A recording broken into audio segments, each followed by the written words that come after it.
We're in Atlanta. HelloSIXX. Hi. HelloSIXX. Hi. Is that why was that the idea? Yeah. Yeah. Pretty simple. Okay. Yeah. Basically, I mean, six is definitely from my height. It was like a nickname, and it kind of stuck. Okay. And it sounds cool. Just added another X, and then Yeah. when I was just coming up with the HelloSIXX, it was literally like HelloSIXX. Yeah. Literally that. Nice. It works. Yeah. It's funny. I didn't even get it until I said hello to you. Yeah. It's like, oh, yeah. Exactly. It's smooth. Yeah. It's smooth. So, yeah, we met. The cool thing about this trip is I've been plugging in with people around the country, kind of based off recommendations within our audience, our network. We met you through Rob, who I met through Najee Janey. Awesome. And I was coming to Atlanta. I was like, who should I talk to? And he was like, I know someone. So I'm so glad I made the cut. you made the cut. You know, Najee, I mean, of course, shout out to Rob as my manager. Best manager ever and an awesome person. Najee Janey, amazing talent. Oh, so you're hip? Yes. Yeah, I'm hip. He's writing a few of my records on an upcoming EP that I'm working on. Nice. So talented. Yeah. I love Najee. Hey, Najee. We talked, that interview's out now. We talked to him a lot about, good segue, wow. Yeah. We talked to him a lot about writing for other people. Yeah. So, do you often use other writers, or do you write a lot? Previously, I was only using one writer named Dylan Gray. He's also under the Stupefy umbrella, and he's amazing talent as well. But I started writing a lot of my own records for the EP that I have out now, Waves, and just keep leveling up, keep getting better as a writer myself.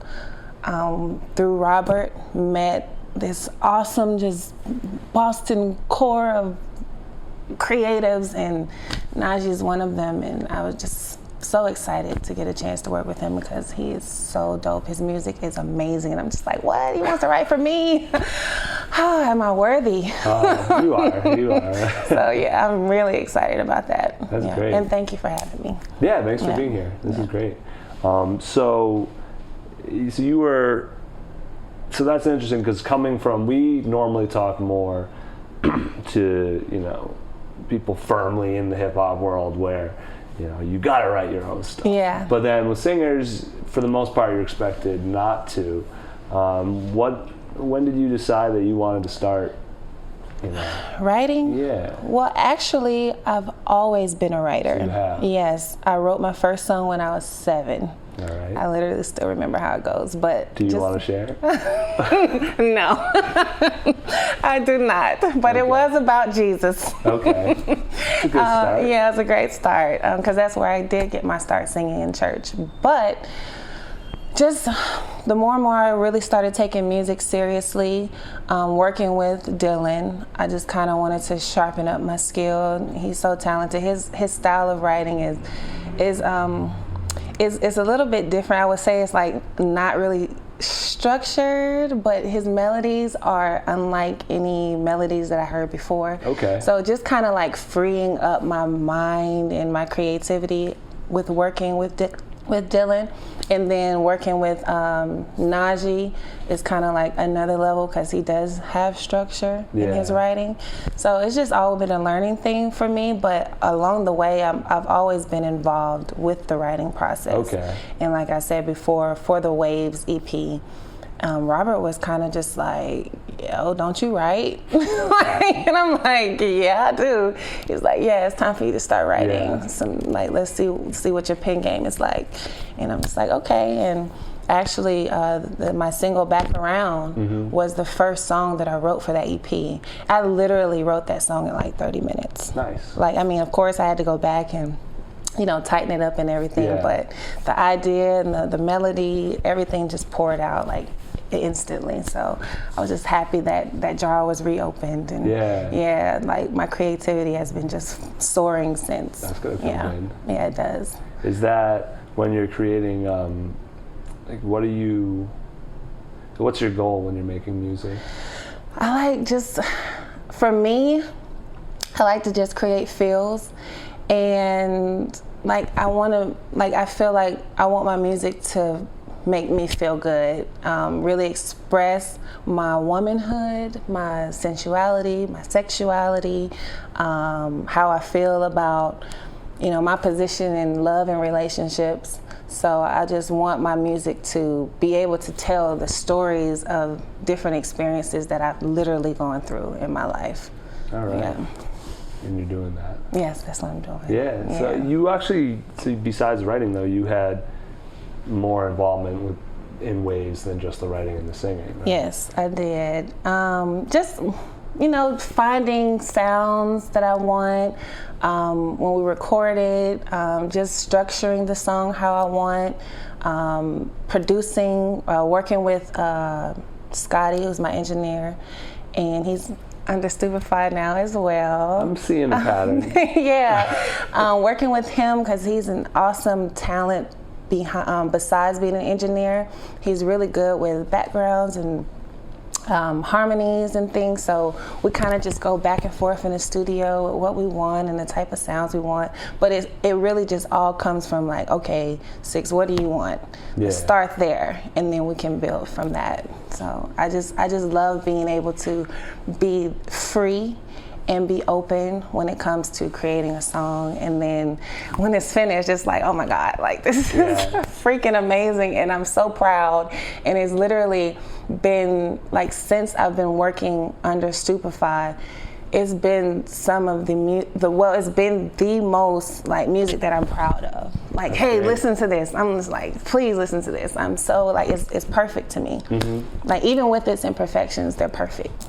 Yeah, that's awesome. Yeah, I'm really glad to hear that.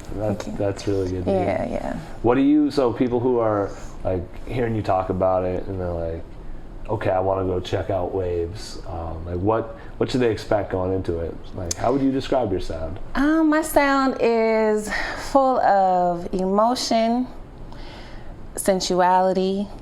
I talk about different aspects of love and relationship. Mm-hmm. But like I said, it's all via my experiences, things that I've gone through with, being in a relationship with someone, the good, the bad, the ugly. So yeah, but it's all just a vibe though. Okay. Like, it's never too low or too high. Yeah. It's just like kind of right here. Just right. Yeah. Riding the wave. Yeah, just riding the wave. I'm with it. Yep. Okay. Surfing. Mm-hmm. And so you. I like your shoes, by the way. Thank you. I understand why you had to put them on when you got out of the car. Yeah, I did. There's a lot going on. I'm like, there's a lot. Trying to drive and the platform. Listen, I'm not going to be the reason why I can't push the brake. Yeah, that could be some trouble. Yeah. So platforms, though. So you're already quite tall. Yeah. How tall do you think you are with these shoes on? Probably 6'7". Yeah. Ish. Yeah, I would say I'm around 6'7". I like to wear heels and platforms. Still, even though I'm 6'4", I like to do it just because I know people they already go crazy at my height. I don't know. It's like messing with people. Do you find that you literally have a different perspective up there? Literally. Literally, I can see most of the tops of people's heads. Yeah. So like, like for me, like I'm like, okay, no one can see the top of my head, but I literally can see most people's top of their heads. It's crazy. I'm sure that's quite the experience. It is. People, but the thing about my height though, is like I hear a lot like I don't look tall in the distance.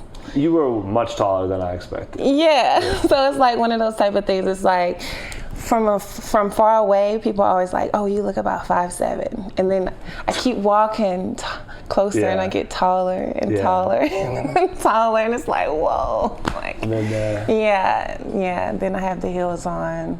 I have some cousins that are pushing 7 feet. Really I'm literally like one of the shorter ones. Oh wow! In my immediate family. Okay. Yeah. Mm-hmm. Shout out to y'all. Yeah. So it's funny because being like my sister's pretty tall, like for pushing closer to my height, but and you always get that like, oh, do you play ball? You must play ball. You must play ball. So like you probably heard that, but you actually do. I actually did that. So I played all through college. Went to UAB, which is the University of Alabama at Birmingham. Mm-hmm. I played all 4 years there, and after I graduated, I was done. Yeah. Like literally, the day of the last game was the very last time I played. Really? Yes, it was. I like cold turkey quit. You haven't even touched the basketball? I mean, I shoot, Okay. Someone like if I'm around the court, which is rare, Yeah. Someone will give me the ball and I'll shoot it, but I grew my nails out, so Okay. I'm not really shooting the back. I'm really prissy these days. Okay, Like, so you totally switched. I went a totally different direction, which is crazy because when I do run into people who knew me from when I played ball and then they see me now, like it's literally like night and day. Right. Yeah. It must be. Yeah, I was the tomboy type, baggy clothes. Yep. Hair was, I have it in a ponytail now, but always in a ponytail, like ball was life. Yeah. Yeah. You were good. Yeah, it's good.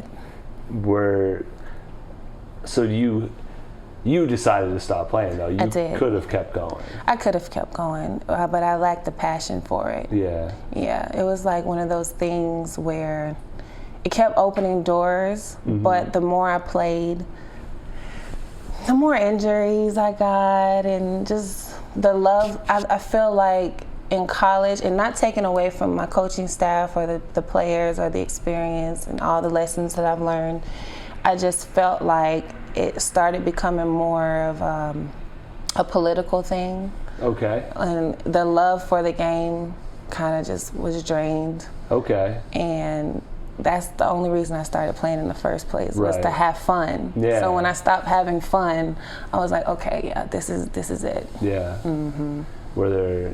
Did you get resistance from people when you decided that? No. No? No. My family has always been supportive of, I'm thankful for it, but they've always been supportive of whatever decision that I've made for whatever path I wanted to go down in life. That's a gift. Yeah, they trust me. I've always been very responsible and mature. Okay. So, yeah. All right. It's like, okay, yeah, we know you're going to work hard. We know you're not going to, whatever you choose to do, you're going to do it. Right. Yeah. Or you're just not going to do it. Yeah, I'm just not going to do it. Switch up totally. Switch. Like, I'm not doing that anymore. Yeah. Nails. Right. But So. those have been, basketball and music have been my only two career paths. But they're very similar. So. I was going to say, they go hand in hand. Yeah, they do. It's amazing that you haven't run into the politics in music yet. Yeah. Like, A little hope bit. you're ready. We do, but Robert does a really good job Yeah. with that side of the business. So he smooths out a lot of things before they even come my way. Yeah. So I'm thankful for that. Good for you. Yeah. But there's got to be ways too that basketball probably influence your approach to making music. Absolutely. Because it's structure, but also at the end of the day, like, even though I'm a solo artist, there's a lot of players in this business on my team, and it's the same thing with basketball. Everybody has a role. Everybody needs to know their role and carry their weight, and that's essentially some of the main lessons that I learned playing basketball. Yeah. Like, it's still a team sport, and everybody needs to put in maximum effort at whatever your role is. Right. And, if one person falls, it's like, you can replace them, but it's like, I'm gonna make sure that I keep people around me who are just as passionate as I am. You have to. Yeah. So. And you do need a team. Yeah, and it does, and it takes a while, but you just take your time and put the pieces together, and eventually you'll have a nice little team around you, and everybody's going hard. Yeah. So, yeah. So are you playing like the two now? Is that where you're at? Or? Yeah, I'm kind of like the two. Me and Rob, we like real interchangeable right now. Okay. He's definitely here, but I'm like right here. No, not ranking, but like he's running point. He's running point. But I run point a little bit too sometimes. Okay. It depends, because on the creative side, okay, like true. Yeah. because I'm more different creative. plays, He's different not. I mean, he's packages. creative too, but not that type of creative. But he's creative. He's very creative. Yeah. Yeah. You gotta have imagination. I mean, if you're in the entertainment industry and you're not, there's no one here that isn't in some way. You know, they'd be pretty dry. Absolutely. That's what's up. I was gonna. Oh, so this is like a really like loose connection. But do you ever listen to Toby Nwigwe? Yes. So he has kind of a similar story, I think, where he was a D1 football player, and then he said, "No, I'm doing music." Yeah. And he came out the gate going super hard. Yeah, he was too. actually a motivational speaker at the church or something, and he had a way with words. And then that's when he was like, "Oh, maybe we can do something with this." I think it's amazing the way that he was able to segue, because it's that same thing. It can be.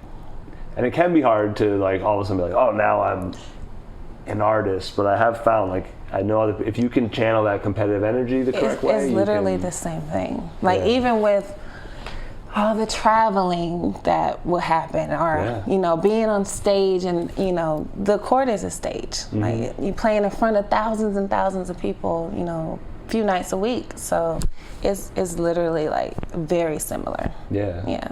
And the cultures go hand in hand. They with do. Basketball They and do. music especially. They do.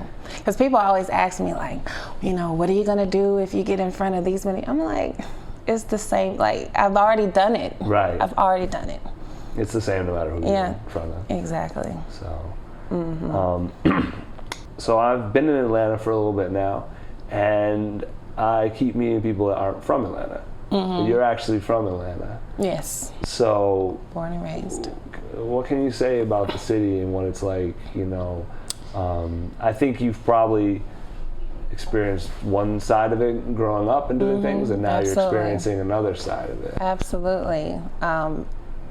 In personal life and in music life, a whole different life as a child, a whole different life as an adult, in the same thing as the music industry. But as far as the music industry, Atlanta is definitely full of creatives.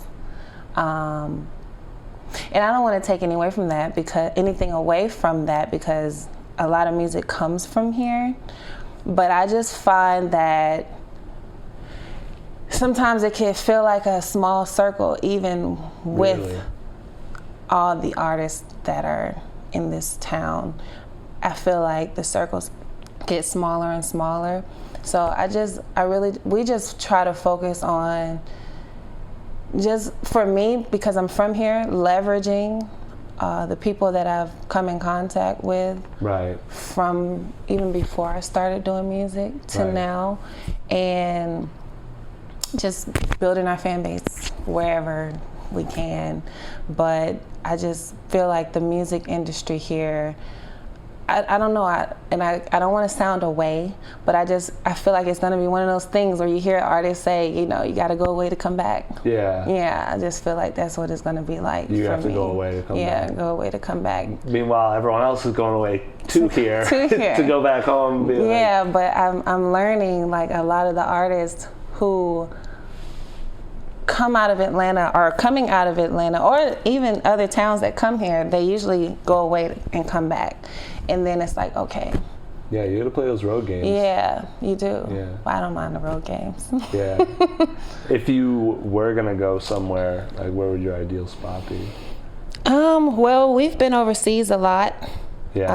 I love the international crowd because they just really appreciate the art. And I don't know, they take a liking to me and my music. So that, and like I said, we've been building music with the Boston scene, creative scene.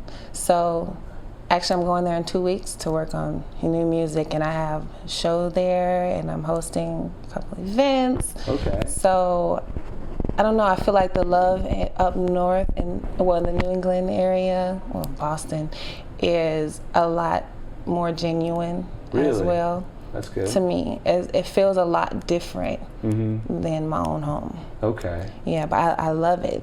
I love it. I'm learning so much I only went once, but I was there for 2 weeks, and I learned a lot in those 2 weeks. Yeah. So I'm really excited to go back. It's going to be cold. I don't Get mind ready. that. Oh, no? Okay. No. All right. I don't mind that. I get hot a lot. Okay. Yeah, I'm like running the other way from the cold. Yeah, I mean, I'm not just visiting, but Yeah. I love going there. And just like I said, everyone feels like the support just feels genuine. Yeah. Yeah. That's good. The That's same, and beautiful. it's the same thing as overseas. That you find like you have a lot of fans overseas. Yeah. Yeah. Mm-hmm. It's funny because the guys up there, I know a lot of people that they do most of their work overseas too, because when you're not bombarded with it all day like you are here, it's different, and they really do have to find the art and appreciate it, and it's not, they're not directed towards it. That part.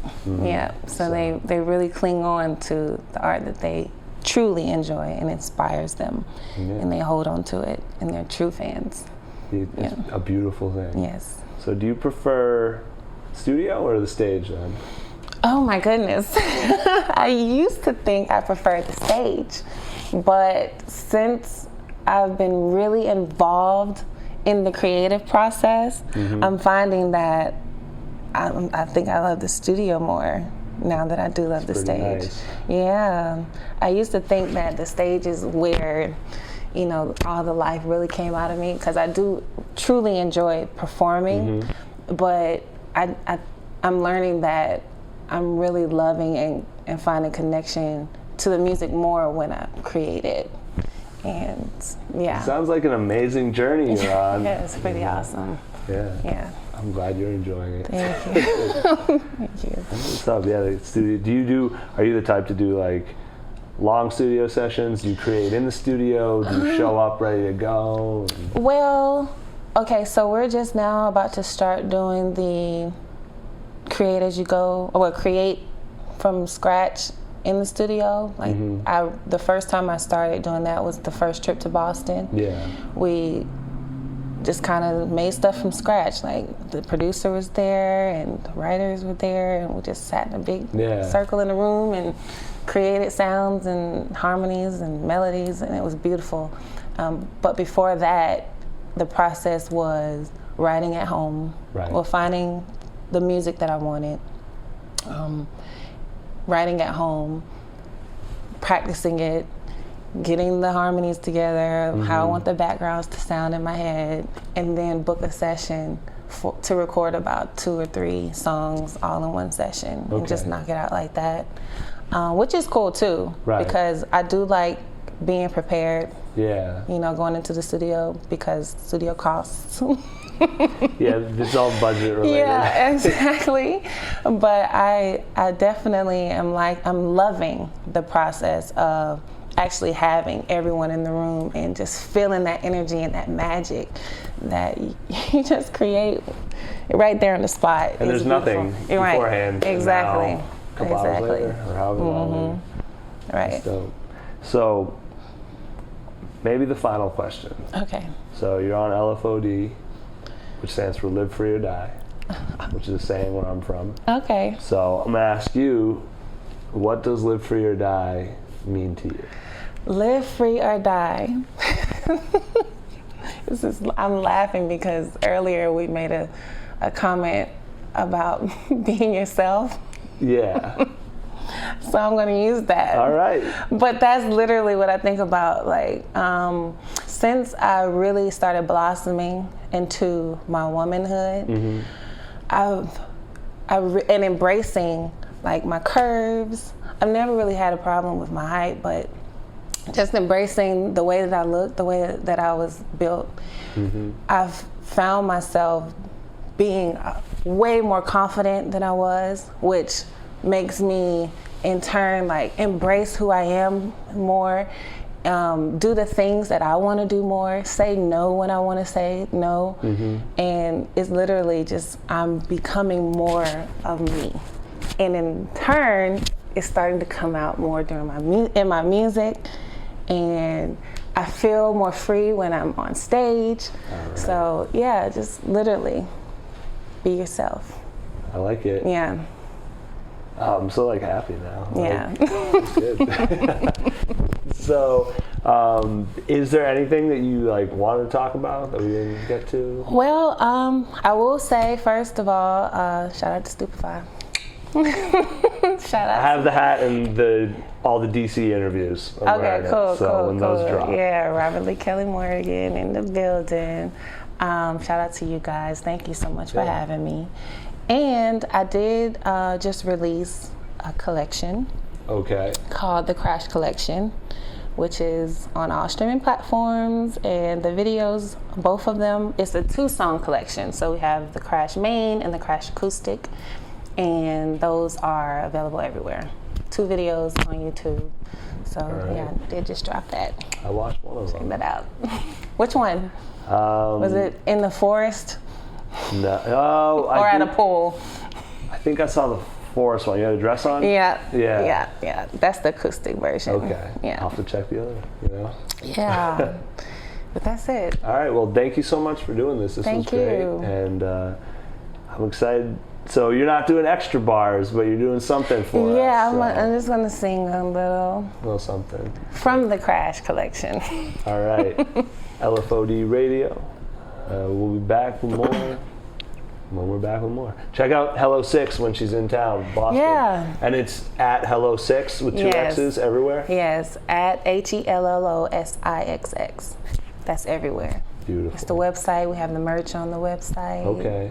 Hats and shirts. All right. Wristbands. Okay. Yeah. Let's get it. All right.